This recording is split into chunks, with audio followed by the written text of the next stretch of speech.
Ikiwa nyie midomo itaendelea kunona kwa rushwa, au hata wakifundishwa madhara ya rushwa, wataenda kuyatekeleza wapi? Siku moja marehemu mzee Sita akaniambia kitu kwa kwenye bunge la katiba, akasema unajua hawa wanaopiga kelele hawa hawajawahi kukaa jikoni. Ukimsikia mtu apiga kelele, oh rushwa ni hatari, yaani umsikia kiongozi wa siasa hasa rushwa, umemchekia sasa, huyu hajawahi kukaa wapi? Huyu aikaa jikoni, huyu mdomo utajaa mafuta hata sema. Yaani hapa hizi kelele za rushwa wengine zinapigwa kwa sababu ya nini? Ya njaa tu. Why? Kwa sababu msingi wa familia umeshaharibika. Kwa hiyo hawezi kuja kuwa mwema huku. Leo atamshambulia huyu aonekane huyu ni mpambanaji wa rushwa, lakini siku akawa kwenye kile kiti. Kwani nyinyi wa Tanzania tulizeni. Nyinyi kuna wangapi mmewasikia wanakemea rushwa wakiwa hawana madaraka, walipopata wako wapi? Si mnajua kabisa kwamba fulani ukianza kuhesabu hivi sio akiingia pale wanakuaje? Sio wanakuaje? Walikuwa hawajawahi kuingia jikoni. Sasa hawa tuliwaacha huku kwenye misingi ya kuwafundisha katika dini, tuliwaacha.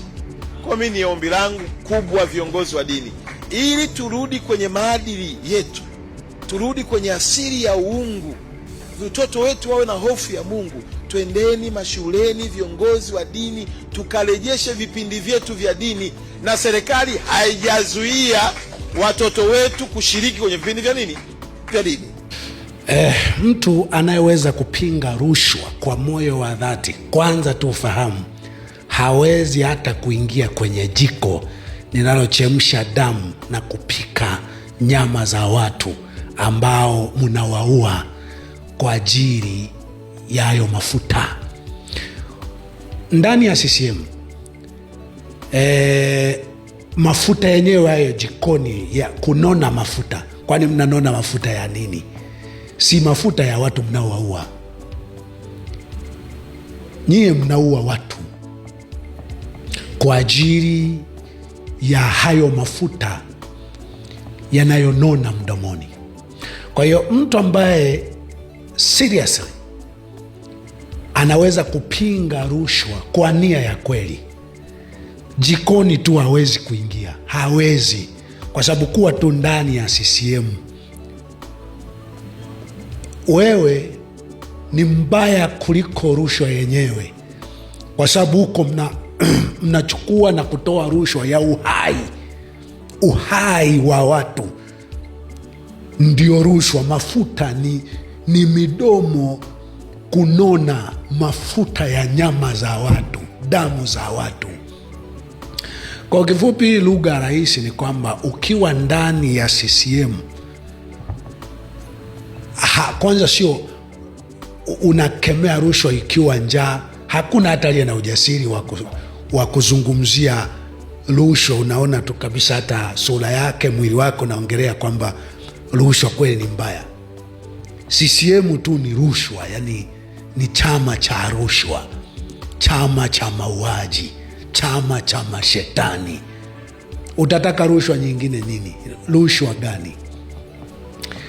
Lakini binadamu wengi ambao unaona kwa mvuto wa kila aina, ushawishi wa kila aina, vitisho vya kila aina, mateso ya kila aina, hawaingii ndani ya chama cha wauaji, chama cha watekaji, chama cha mashetani. Juu hao ndo wana uwezo wa kupinga rushwa. Wapo wanaweza kupinga rushwa. Naomba ifahamike, hii dunia tupo wanadamu ambao utu wangu na wa watu wengine una thamani kuliko mafuta ya kunona mdomoni, kuliko mafuta ya nyama za watu, ya uhai wa watu yatakayonona mdomoni. Hilo Makonda ajue. Na hiki mnakokimbilia kwamba hakuna mwanasiasa, hakuna binadamu ambaye sio mwanasiasa. Siasa ni mpangilio wa mambo katika jamii. Watu wakikaa kanisani wakapanga nani anasimama pale, nani kipi kinaanza, kipi ni siasa zile. Siasa ndo panga watu wasajiliwe, sehemu fulani pawe na kanisa, sehemu fulani hapatakiwi, sehemu fulani. Siasa ndio inayopanga nauli, fedha ambayo itatolewa kanisani kama sadaka, michango. Na siasa, lugha nyepesi tu kabisa, ni mfumo wa uongozi katika jamii. Ni namna ambavyo jamii inaweza ikaendesha mambo yake kwa mpangilio. Kwa hiyo wote sisi tunaokemea mabaya ni wanasiasa, na asiyekemea ni mwanasiasa au yuko chini ya wanasiasa, ataka asitake, anaamuliwa mambo na wanasiasa au viongozi wa mpangilio ambao ndo siasa.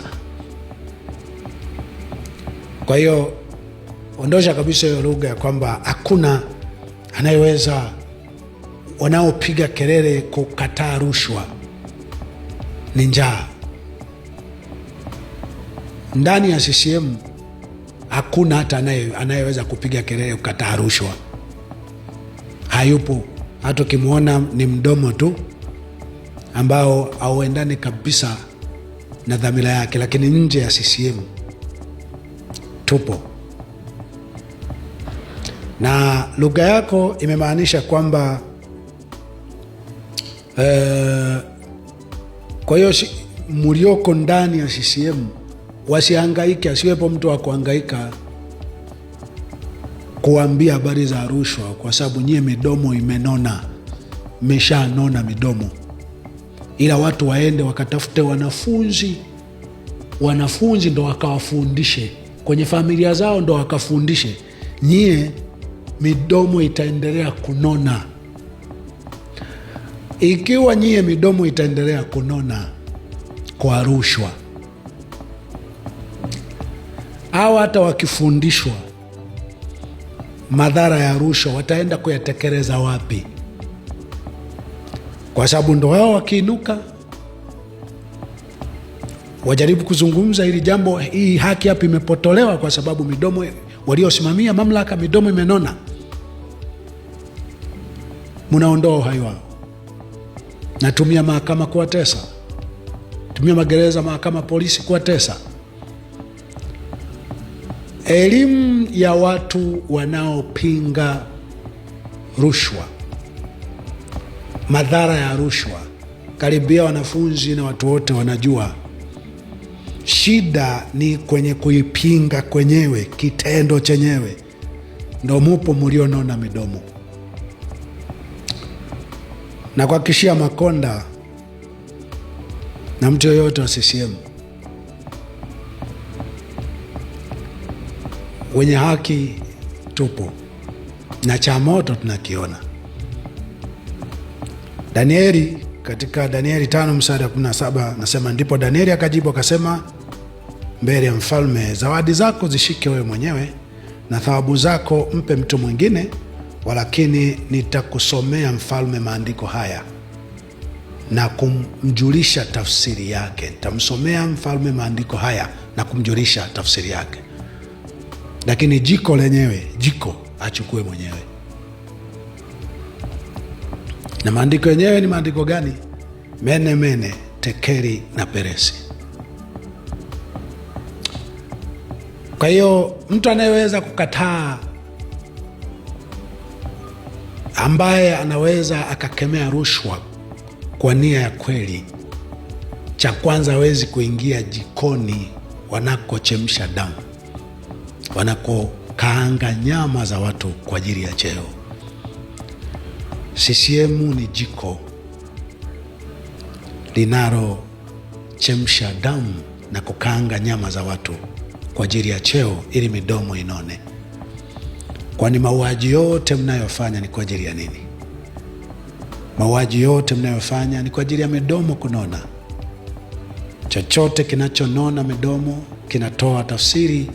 Midomo yoyote iliyonona inatoa tafsiri ya vifo vile, mauaji yale, ukatili huu, mateso haya wanayoteswa watu.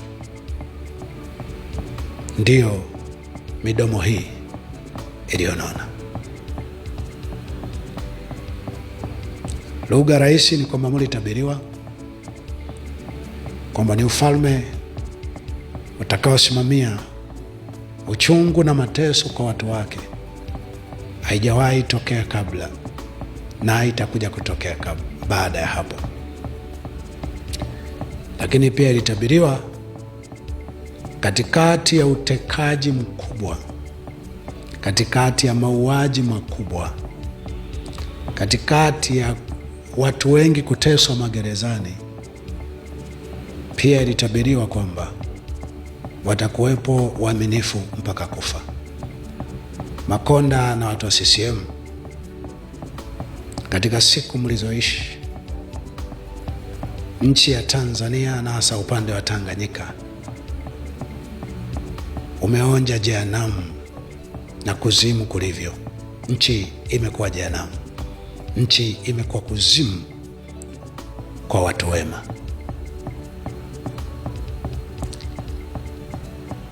Nchi ni bonde la uvuli wa mauti, na wengi wamelala, wengi wameuawa. Hata hivyo, wapo, tupo tulio waaminifu hata baada ya wapendwa wetu wengi kuuawa. Na mimi nakuahidi kwamba tusipoingia tu kwenye jiko ambalo ni CCM, ni utawala wenu wa damu, tusipoingia humo tu, tumesha pass kukemea rushwa na hatusukumwi na njaa, kupinga rushwa ambayo CCM yenyewe tu yenyewe CCM ni rushwa, yani ni chama cha rushwa, ni rushwa.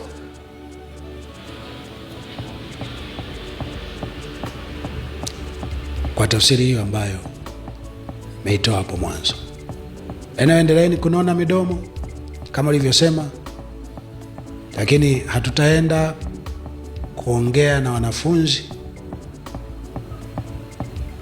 kwa sababu mpaka wanafunzi waje wawe watu wazima, idadi kubwa ya watu watakuwa walishateketea, na ikiwemo wanafunzi hao. Tutaongea na nyie ya kwamba rushwa imeharibu kila kitu, itaharibu kila kitu, na mpaka itaharibu hata maisha yako, hata kama unajihisi umejichomeka vipi. Anyway, endeleeni kunona midomo, tuendelee kulia. Inawezekana Mungu huyu aliyenyamaza, kuna siku ataamua kati yetu na ninyi. Asanteni sana.